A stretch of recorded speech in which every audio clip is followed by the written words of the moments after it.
पूनम की नई शादी हुई थी। वह दुल्हन बनकर अपने ससुराल आ गई थी। शादी को अभी 1 ही महीना हुआ था।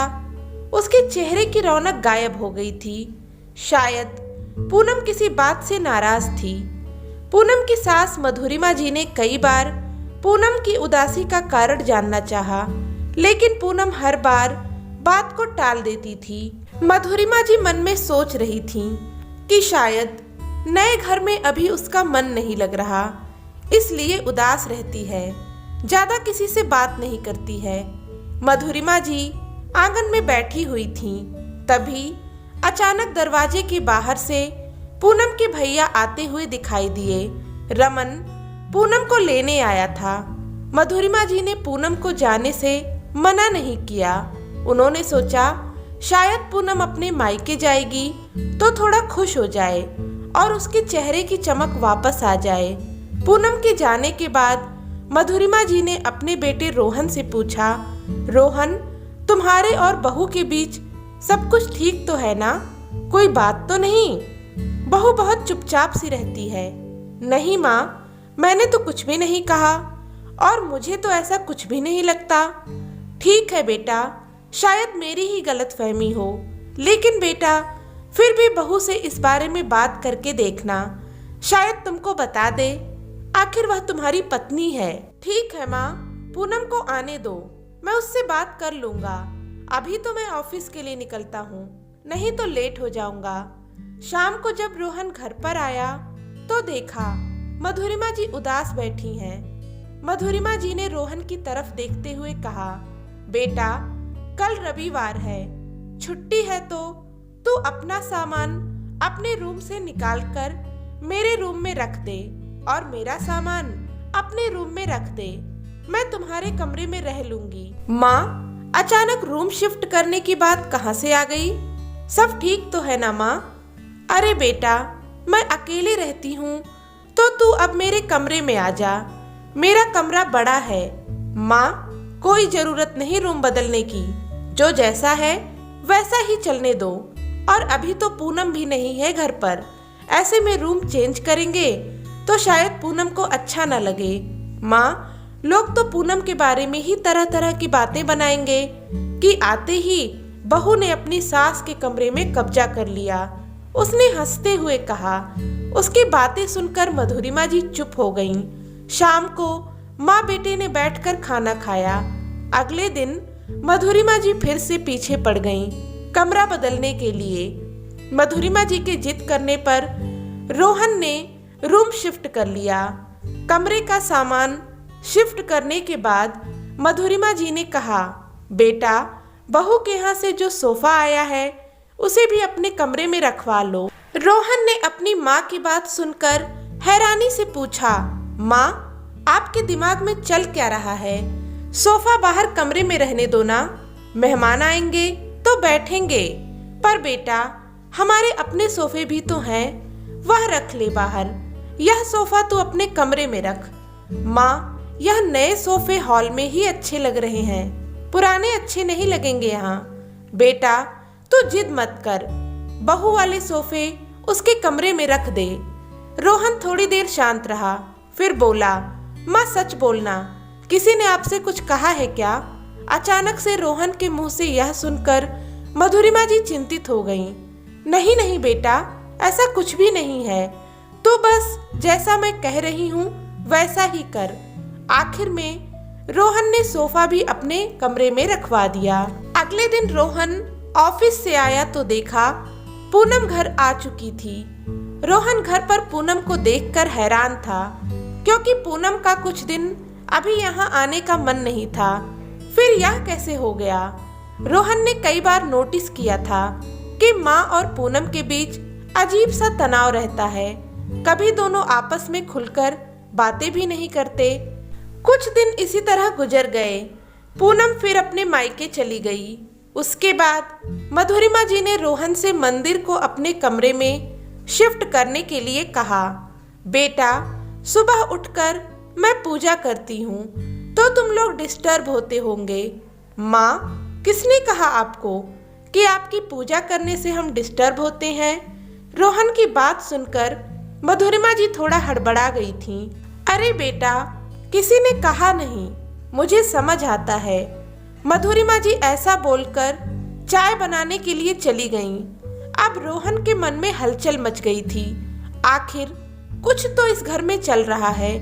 पूनम जब भी अपने मायके जाती है तभी माँ यह सब अजीब जिद लेकर बैठ जाती हैं।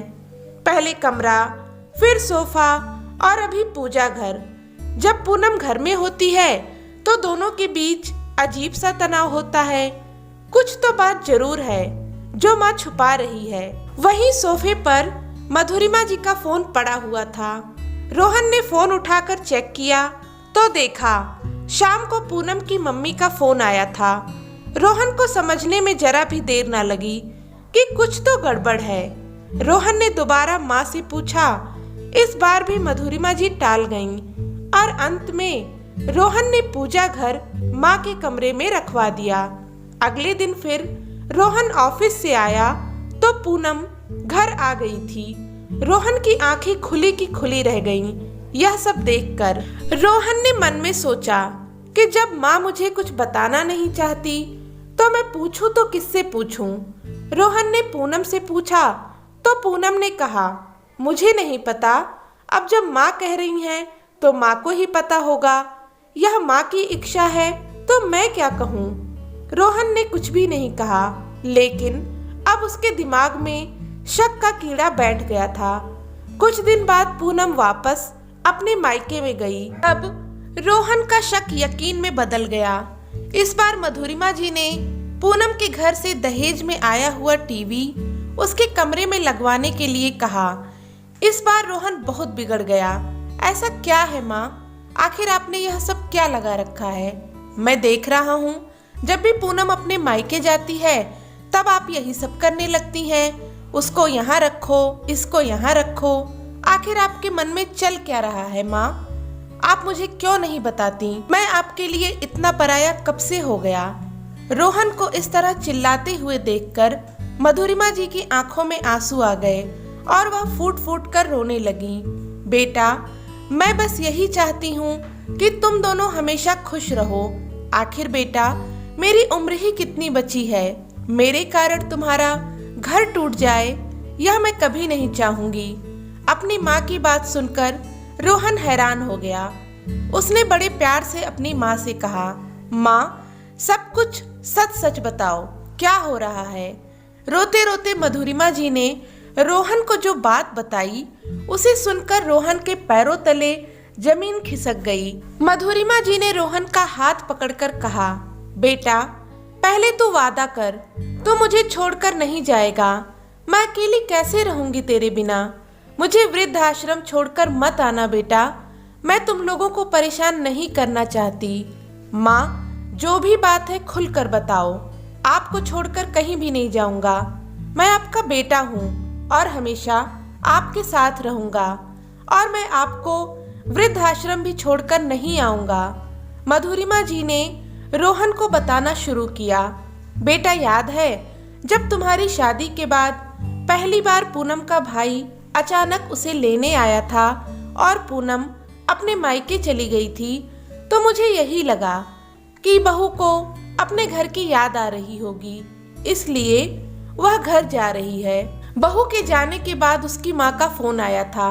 तब मुझे पता चला कि पूनम ने ही अपने भाई को बुलाया है। समधन जी कह रही थी, मैंने सारा दहेज अपनी बेटी और दामाद जी के इस्तेमाल के लिए दिया है, लेकिन आपने सारा सामान हॉल में रखवा दिया और सिर्फ बेड, अलमारी, ड्रेसिंग टेबल उसके कमरे में रखवाया है। आपकी तो उम्र हो गई है, आप उस सामान का क्या करोगी? कम से कम अपने बच्चों की इच्छाओं का तो सम्मान करो। अब तो मेरी बेटी उस घर में तभी जाएगी जब सारा सामान उसके कमरे में पहुंच जाएगा। अब तू ही बता, इतना सारा सामान तेरे छोटे से कमरे में कैसे आता? इसलिए मैंने कहा कि मेरा सामान तेरे कमरे में शिफ्ट कर दे। जब बहू दूसरी बार मायके गई तब भी मुझे यही लगा कि उसे अपने माता पिता की याद आ रही है, लेकिन यह भी मेरी गलतफहमी ही साबित हुई। पूनम वहां पहुंची कि थोड़ी देर बाद में ही उसकी माँ का फोन आ गया। वो कहने लगी कि पूनम को मेरे कारण अपनी गृहस्थी बसाने में बहुत दिक्कत हो रही है। बेचारी उनकी बेटी कुछ कह नहीं पाती और आपका बेटा आपका लिहाज कर जाता है। इसका मतलब यह नहीं कि आप उनका जीना दुश्वार करके रखो। आप तो सुबह सुबह अपनी पूजा पाठ करने बैठ जाती हो, लेकिन मेरी बेटी की तो नींद खराब होती है। देखिए समधन जी, समझाना मेरा फर्ज है। आप तो अभी नई सास बनी हैं, पर मुझे तो 2 बहुएं रखने का तजुर्बा है। बाकी आपकी मर्जी। अब समधन जी ने तुम्हारा ही नाम ले लिया तो मुझे लगा कि तुम्हारी भी इसमें रजामंदी है, इसलिए मैंने पूजा घर भी अपने कमरे में रखवा लिया। लेकिन आज सिर्फ एक एलईडी के लिए उन्होंने मुझे इतना कुछ सुना दिया। कहते कहते मधुरिमा जी जोर जोर से रोने लगी। रोहन कुछ देर तक तो माँ को चुप कराने की कोशिश करता रहा। जब वह चुप नहीं हुई तो वह रसोई में गया और पानी का गिलास भरकर ले आया और माँ को देकर चुप कराते हुए बोला, क्या कहा माँ उन लोगों ने? मुझे सब कुछ बताओ, मैं भी तो देखूं कोई किस हद तक जा सकता है। आखिर मधुरिमा जी थोड़ी तसल्ली खाकर बोली, समधन जी कह रही थी कि इस उम्र में क्या मोह माया के चक्कर में पड़ी हो।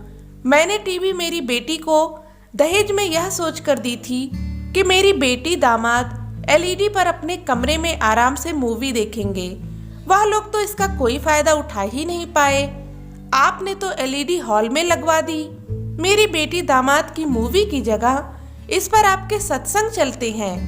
आपको कुछ समझ नहीं आता कि उनकी भी जिंदगी है। अगर पानी सर से ऊपर निकल गया तो कहीं ऐसा ना हो कि बेटा बहू आपको छोड़कर अपना बंदोबस्त कहीं और कर लें या आपको वृद्धाश्रम में छोड़ दें। गलती सारी आपकी होगी, लेकिन बदनाम मेरी बेटी हो जाएगी। अब तू ही बता बेटा, मैंने उस समय भी तुझे कितना कहा था कि एलईडी अपने कमरे में लगा ले, लेकिन तू ही नहीं माना, तो मेरी क्या गलती है? अब तो जब भी समधन जी का फोन आता है या पूनम अपने घर जाती है तो मुझे घबराहट सी होने लगती है कि अब क्या नया बखेड़ा होने वाला है। तेरे पापा के जाने के बाद मैंने बहुत संघर्ष करके तुझे पाला है। सारे रिश्तेदार छोड़ चुके थे। सोचा था पूरी जिंदगी संघर्ष करते हुए गई, कम से कम तेरी शादी के बाद सुकून के कुछ पल जी लूंगी। पर सच कहूँ तो अब मुझे बहुत डर लगता है। कहते कहते मधुरिमा जी के हाथ कांपने लगे और जुबान लड़खड़ाने लगी थी। यह देखकर रोहन को अपनी माँ पर तरस तो पूनम और उसकी माँ पर बहुत गुस्सा आ रहा था। क्या हालत कर दी उन लोगों ने मेरी माँ की। जैसे तैसे अपने गुस्से को कंट्रोल करते हुए रोहन अपनी माँ को हिम्मत देते हुए बोला, माँ आपको मुझ पर बिल्कुल भरोसा नहीं था क्या? आपको शुरुआत में ही मुझे यह सब बातें बोल देनी चाहिए थीं। बेवजह परेशान होती रहीं आप। अगर शुरुआत में ही आप बोल देती तो उसका हल भी तभी निकल जाता। नहीं बेटा, ऐसी कोई बात नहीं है। जिस तरह से समधन जी बातें करती थीं तो मुझे लगता था कि शायद तेरी भी रजामंदी है। 1-2 बार सोचा कि तुझसे पूछ लूं, फिर मुझे लगा कि सामान शिफ्ट करने से ही सारी समस्या का हल निकल रहा है तो गलत क्या है। पर इस बार समधन जी कुछ ज्यादा ही बोल गईं।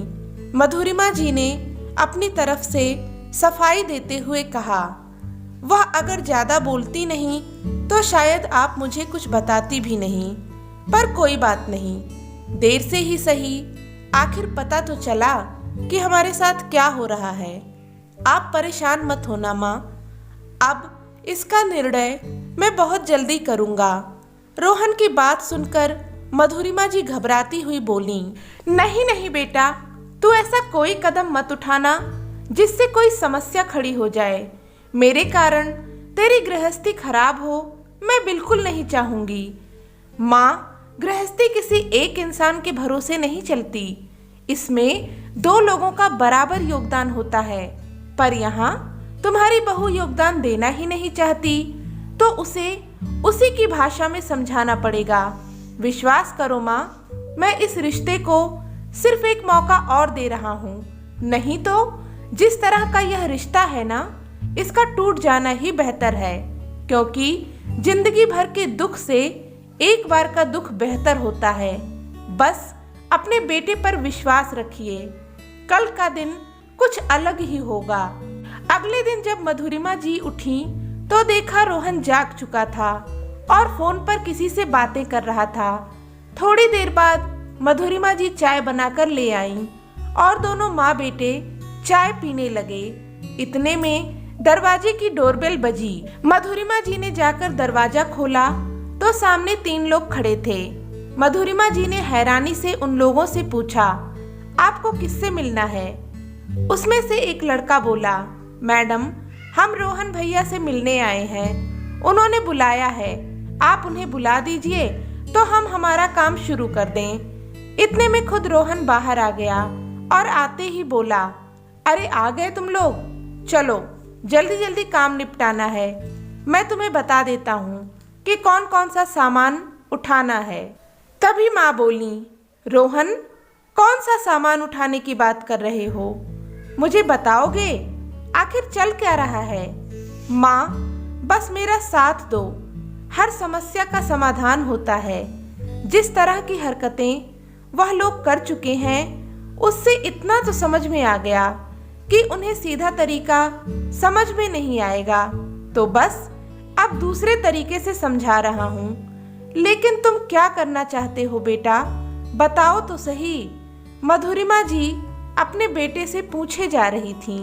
बस 1 मिनट में अभी आया, कहकर रोहन उन लड़कों को कुछ समझा कर वापस आया और आकर माँ से बोला, माँ मुझ पर विश्वास रखो और मेरा साथ दो।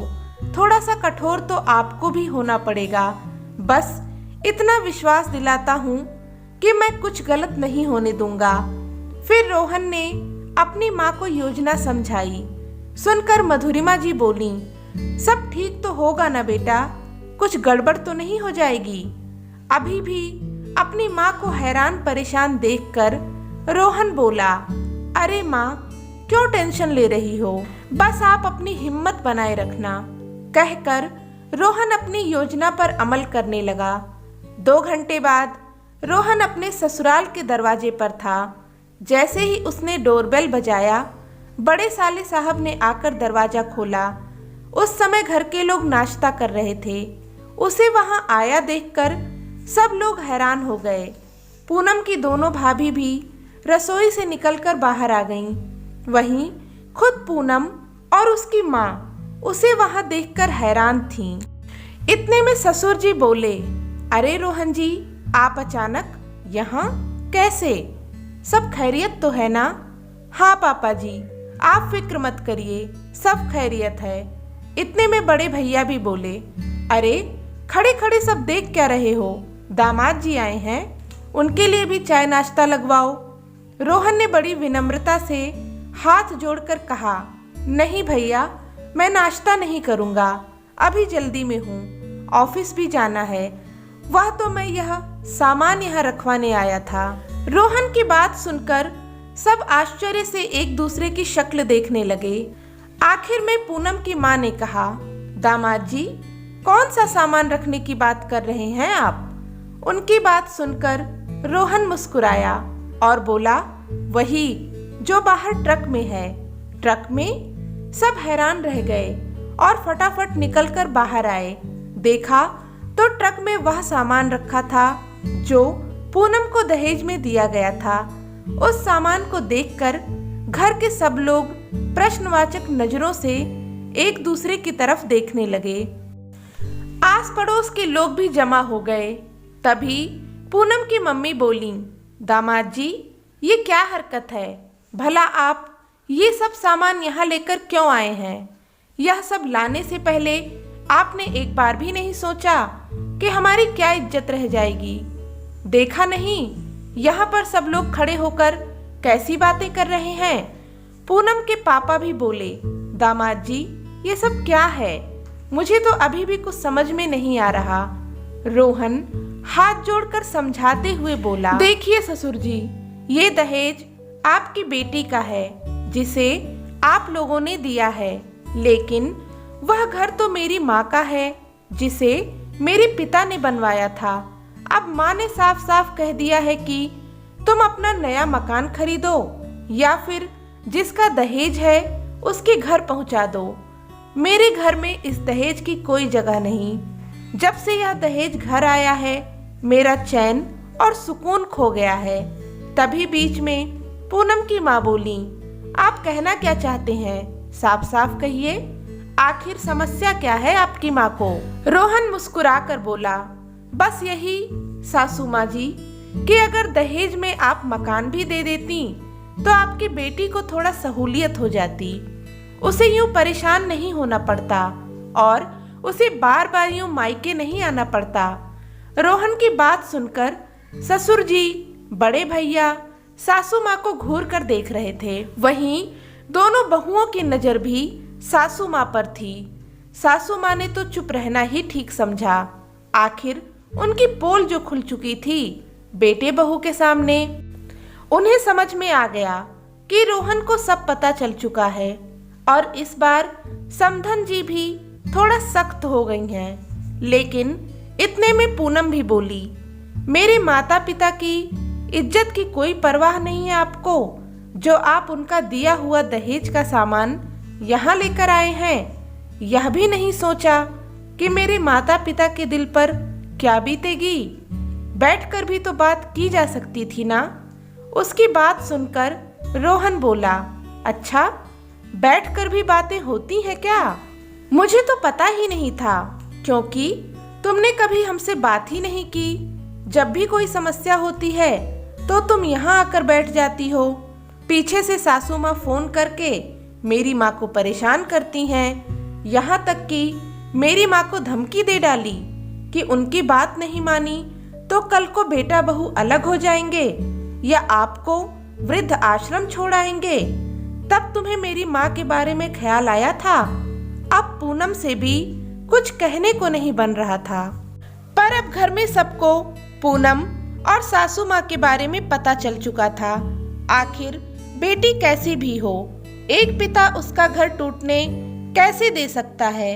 उसका घर ना टूटे इसलिए ससुर जी ने हाथ जोड़कर रोहन से कहा, माफ करना दामाद जी, हमें तो लगा था कि हमारी बेटी हमसे मिलने खुशी खुशी आई है, वो भी आप लोगों की रजामंदी से।